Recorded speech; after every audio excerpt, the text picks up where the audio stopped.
In a house lived a small family that wasn't always harmonious. Joey loved to climb. While his parents argued, he kept himself busy climbing and getting fresh air through the window, which was quite high indeed.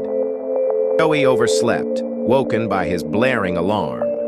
That day, he received a call from his brother Michael's boss. Michael, who is autistic, had been fired for personally leaking confidential information from a nursing home. And it wasn't the first time. Then Joey got a call from his own boss, Derek. Since he was now late, he was also fired. Not wanting to lose his job, Derek gave him until 2 p.m. to show up. They rushed out, but Joey's motorcycle wouldn't start. Taking the bus was the only option. Michael realized they had gotten on the wrong bus, and he grew frustrated after losing his charger. As a caring younger brother, Joey calmed and hugged him. Michael was then looked after by a security guard who charged his phone and kept him safe while Joey worked. Inside the elevator, Joey shared the space with company executives heading to an important meeting that night. A pregnant employee named Helen greeted him. Joey rushed to the control room, the company's surveillance hub, to clean the windows, especially the bird droppings stuck on them. As he carefully cleaned the glass, he spoke with his friend Danny, telling him how Michael had been fired for trying to hack and leak important information, like some kind of hero. Meanwhile, the company owner was being interviewed on TV. Agnian Energy promoted itself as eco-friendly and based on renewable energy, which drew a lot of public interest. Joey kept working late into the night. He saw a happy little family playing together and was startled when Michael suddenly appeared and shouted at him to come down. Michael wasn't supposed to be there. Being autistic, he became very emotional and ran off. Derek gave Joey another task, but Joey also needed to chase after his emotional brother. Still, he tried to remain professional. As he resumed cleaning, he tripped, and his cleaning tool fell, hitting a pedestrian below. Soon after, a group of masked people arrived in a vehicle. Joey had finished his job and asked Derek in the control room to pull him back up. The masked group seemed to be performers invited to the event. Jeffrey was seen opening the event while his brother was distracted flirting with a woman. Joey caught a glimpse of them kissing and asked Derek to pull him up quickly. But then the masked people killed Derek and blocked Joey's path. It turned out that the masked individuals were actually criminals planning to hack the building's security system. During the event's welcome, they threw bottles filled with sleeping gas. The criminals put on respirators, and everyone in the building fell asleep due to the gas they had prepared. Joey realized something was wrong and decided to climb up a rope. The company executives were being fitted with oxygen masks. Michael tried to block any gaps to keep from passing out. Joey saw Jerry, the building owner, faint. A masked man revived him and dragged him away.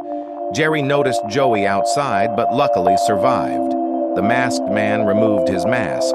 His name was Noah. Jerry was taken by force. Joey came down and screamed, but no one could hear him. He dismantled a machine to stop some sparks and considered climbing down. Now the executives had been gathered. The leader of the criminals removed his mask and introduced himself as Marcus Blake. Joey watched closely as Noah eagerly tortured the company's leadership. Marcus ordered his hacker, Z, to play a video about Jerry and Jeffrey's company, which claimed to be based on renewable, eco-friendly energy. The criminals accused them of hiding environmental destruction behind the mask of clean energy. They aimed to expose the corruption and hypocrisy of the company.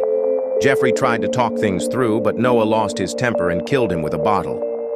Marcus was furious. Jeffrey was an important figure.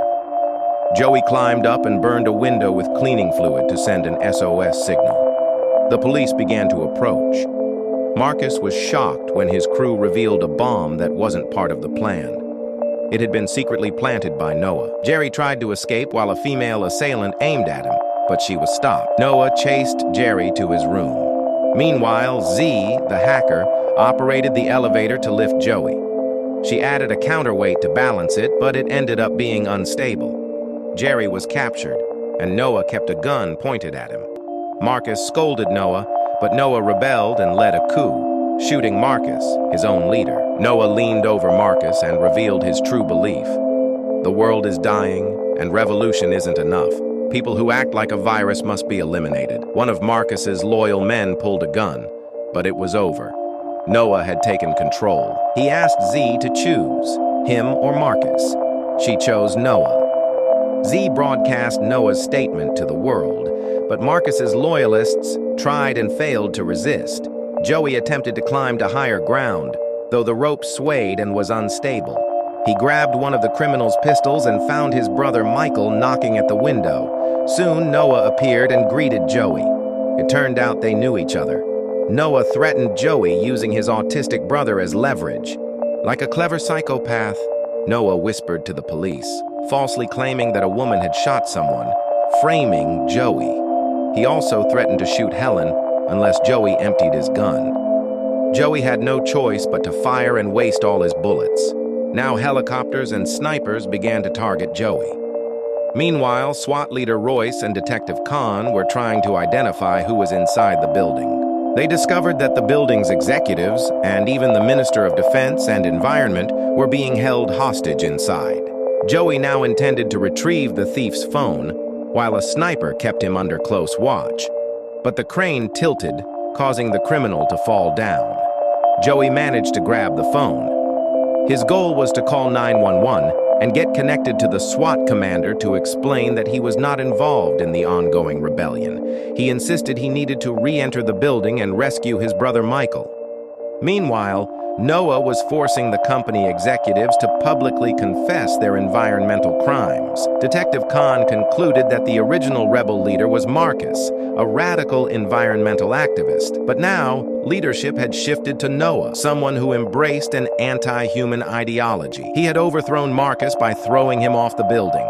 The rebellion was now being broadcast live on TV, so the whole world could witness what had been happening behind the scenes. Noah instructed Z to connect with SWAT and demand that all their forces retreat. Otherwise, he would detonate the bombs planted throughout the building. This was no longer just a rebellion.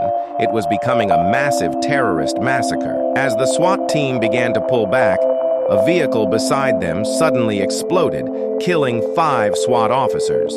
The SWAT commander was furious. The commander informed Joey that he had to get out quickly because the criminals were sending bombs his way. Joey climbed across the side of the building. Thankfully, he made it just in time, holding tightly to the corner of the structure.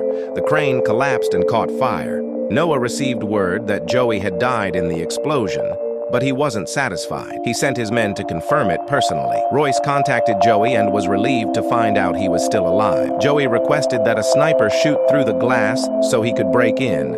Joey tried smashing the window with his fists, but the glass was too thick and tough. Inside, one by one, the company leaders were being forced to admit their environmental destruction live on camera. Royce tried to negotiate for their release, and Noah claimed he would let them go. One of Noah's men began searching for Joey's whereabouts. Fortunately, Michael broke the window using his toy Thor hammer, and they rushed inside. Meanwhile, Noah's men confirmed that Joey had survived the explosion. Joey and Michael ran, realizing the enemy was on the move. They hid and lured them in. Joey fought one of the criminals, while Michael bravely attacked another. One of the enemy's guns fell, and Joey used it to take them both down. Michael spotted a grenade and told Joey he was going to use it to blow something up. Z, watching Noah's live broadcast, heard him declare his intent to exterminate all humans, not just expose corruption, but wipe out humanity itself. Realizing Noah was more of a psychopath than a justice seeker, Z tried to escape. Moments later, Joey arrived, shot back, and took over all security controls. Joey and Michael cut off the live broadcast, disrupting Noah's entire plan. Noah, furious, threatened to blow up the entire building. Joey told Michael to go down using the elevator while he stayed to rescue the remaining hostages. Joey informed Noah he was in the utility room. The villains walked right into Joey's trap, and he took them down one by one. One hostage, Sandra, had been fitted with an explosive vest that could go off any second. SWAT was working to defuse it. Joey finally confronted Noah, who was lounging with a bomb trigger in hand, one connected directly to his heartbeat. If Noah died, the entire building and all hostages would be blown up. But Joey fought back. As they grappled, Joey grabbed the bomb trigger and slammed it away. Still at a disadvantage, Joey was pulled by a cord around his neck.